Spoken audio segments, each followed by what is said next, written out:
नमस्कार, मैं हूं गीतिका पांडे और आप देख रहे हैं टुडे हरियाणा। हमारे प्यारे राज्य हरियाणा से जुड़ी हुई खबरों को देखने के लिए हमारे चैनल को जरूर सब्सक्राइब करें।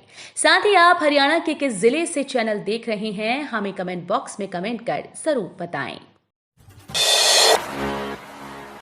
हरियाणा में सरकार के 9 साल पूरे, 5S पर खरी उतरी मनोहर सरकार। हरियाणा में भाजपा नीत खट्टर सरकार ने 26 अक्टूबर को 9 वर्ष पूरे कर लिए। इन 9 साल के दौरान हरियाणा में जहां शांति व्यवस्था का माहौल रहा, वहीं सरकार ने कुछ ऐसे कार्यक्रमों पर अपना फोकस किया जिसके लिए वो सदैव याद की जाएगी। बिना किसी मुगालते के इस सरकार ने अपने आप को जनता के बीच समर्पण भाव से काम करके साबित करने का प्रयास अवश्य किया। स्वयं मुख्यमंत्री मनोहर लाल कहते हैं कि जब 2014 में पहली बार प्रदेश में बीजेपी ने अपने दम पर सरकार बनाई तो लोगों ने सरकार चलाने पर उनकी क्षमता पर सवाल उठाए थे। हरियाणा में अवैध खनन रोकने के लिए विज का प्लान। हरियाणा के गृह मंत्री अनिल विज ने कहा कि अवैध खनन को रोकने के लिए 8 जिलों में मैपिंग करवाई जाएगी। इसकी शुरुआत यमुनानगर जिले से की जा रही है। इसके अलावा एनफोर्समेंट ब्यूरो की कॉमन एसओपी भी तैयार की जाएगी। विज ने ये जानकारी हरियाणा राज्य एनफोर्समेंट ब्यूरो के अधिकारियों के साथ बैठक में दी। विज ने अधिकारियों को निर्देश देते हुए कहा कि हरियाणा राज्य एनफोर्समेंट ब्यूरो में शामिल सभी विभाग अपने अपने विभाग की एसओपी देंगे ताकि ब्यूरो की कॉमन एसओपी तैयार की जा सके। किसानों के हित में सरकार लेगी निर्णय, निश्चित तौर पर बढ़ेगा गन्ने का दाम। कृषि और किसान कल्याण मंत्री जेपी दलाल ने सोमवार को चंडीगढ़ में गन्ना नियंत्रण बोर्ड की बैठक की अध्यक्षता की। उन्होंने कहा कि हरियाणा में गन्ने का भाव देश में हमेशा सर्वाधिक रहा। केवल एक बार पंजाब ने हमसे अधिक रेट बढ़ाया था, लेकिन पंजाब में गन्ना किसानों को भुगतान की स्थिति सही नहीं थी, जबकि हरियाणा सरकार ने तो पिराई सीजन 2022-23 के दौरान गन्ना किसानों को 2,819 करोड़ रुपए का भुगतान किया है। सल्फर से सुधारी जाएगी क्षारीय भूमि की सेहत। 6 साल के शोध के बाद CSSRI करनाल ने तैयार की तकनीक। अब सल्फर से देश की क्षारीय भूमि की सेहत सुधारी जाएगी। 6 साल के शोध के बाद केंद्रीय मृदा और लवणता अनुसंधान संस्थान करनाल ने सल्फर आधारित मृदा सुधार तकनीक विकसित कर ली। अभी तक सुधार के लिए जिस जिप्सम का उपयोग होता है वो राजस्थान के खदानों से निकलता है, लेकिन इसकी लगातार कमी होती जा रही है, जिसके चलते कई वर्षों से वैज्ञानिक इसका विकल्प खोज रहे थे। खास बात यह है कि यह सल्फर पेट्रोलियम रिफाइनरी से निकलने वाली गैसेस से तैयार किया जाएगा। दिल्ली मुंबई एक्सप्रेसवे के अतिक्रमण पर चलेगा बुलडोजर। 1.5 दशक से रह रहे हजारों परिवार हो जाएंगे बेघर। निर्माणाधीन दिल्ली मुंबई एक्सप्रेसवे किनारे कब्जों का सफाया शुरू होने वाला है। एक्सप्रेसवे किनारे आगरा नहर है। नहर किनारे सिंचाई विभाग की काफी जमीन पर कब्जा है। यहाँ कई साल से बड़ी संख्या में झुग्गी है। अब सिंचाई विभाग सफाया शुरू करने जा रहा है। सेक्टर 29 से लेकर खेड़ी पुल तक बुरा हाल है। एक्सप्रेसवे का काम 75% से अधिक हो चुका है। अगले साल मार्च से पहले एक्सप्रेसवे चालू किया जाना है। दुबई की तर्ज पर हरियाणा में भी होगा Gurugram festival. Deputy CM Dushyant Chautala ने दिए संकेत।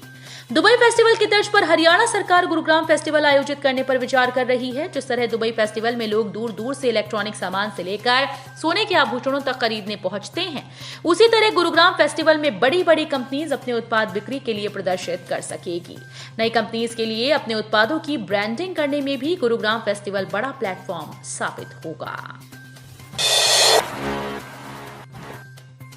सर्दियों में होने वाली दुर्घटनाओं को कम करने के लिए सड़कों पर लगेगा ये डिवाइस। जानिए इसके फायदे।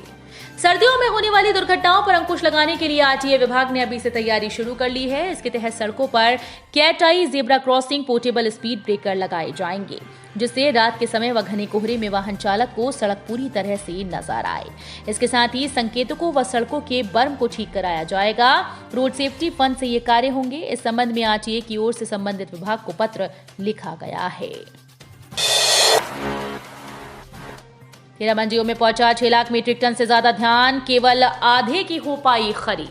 जिले के 13 मंडियों में 6,56,698 मीट्रिक टन ग्रेड ए धान की आवक हो चुकी है। खाद्य और आपूर्ति विभाग द्वारा 3,70,207 मीट्रिक टन, हैपेड द्वारा 1,65,368 मीट्रिक टन, हरियाणा भंडारण निगम के द्वारा 1,21,123 मीट्रिक टन धान की खरीदी की गई। शेड्यूल जारी होने के बाद अटके 50,000 अध्यापकों के तबादले, आज टूटी और बढ़ी मुश्किलें। शेड्यूल जारी होने के बावजूद हरियाणा में करीब 50,000 अध्यापकों के तबादले अटक गए। शिक्षा विभाग की ओर से बिना कोई कारण बताए अचानक से तबादलों पर रोक लगा दी गई।